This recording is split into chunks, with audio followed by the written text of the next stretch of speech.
দিনাজপুর জেলার ১৩টি উপজেলায় এবারও লিচুর বাম্পার ফলনের আশায় বুক বাঁধছেন চাষিরা। প্রাথমিক পরিচর্যা শেষে এখন অপেক্ষা মুকুলের।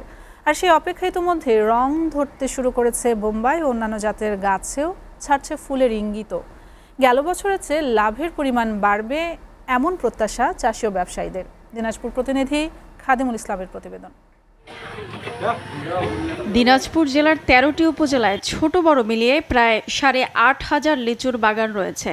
৬,৫০০ হেক্টরেরও বেশি জমি জুড়ে আবাদ করা আগাম জাতের লিচু গাছগুলো মুকুলে মুকুলে ভরে উঠেছে।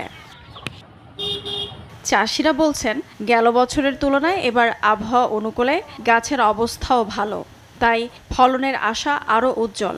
ব্যস্ত আছি সেচ এবং সার এগুলোর জন্য ব্যস্ত আছে। আর গত বছর কাছে এবার একটু কন্ডিশন ভালো গতবারের থেকে এবার অনেকটা ভালোই মুকুলে চলে গেছে।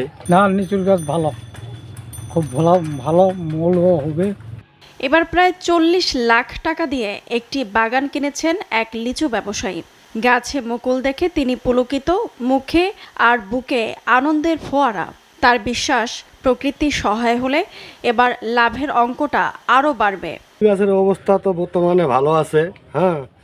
তারপরে মনে করো যেটা পরিচর্যা করা ওইটা করা হয়েছে, তারপরে এটা আমাদের নমলা মূল হবে আর কি, হ্যাঁ। তারপরে এখানে হুতাশ হওয়ার কিছু নেই।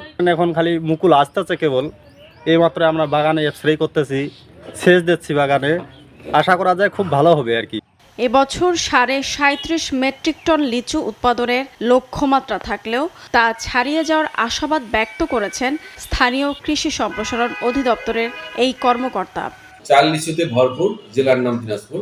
আমরা এবছর উৎপাদনের লক্ষ্যমাত্রা নির্ধারণ করেছি ৩৭,৫৯৩ মেট্রিক টন, অর্থাৎ হেক্টরে ৬.৮ টন হবে।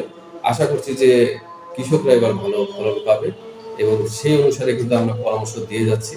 মুকুলে ভরা গাছগুলো যেন জানান দিচ্ছে লাল মিষ্টি দিনের অপেক্ষা আর বেশি নয়।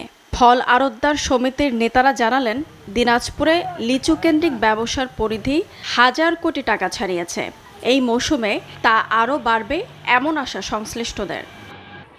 এসিটিভি নিউজ ডেস্ক।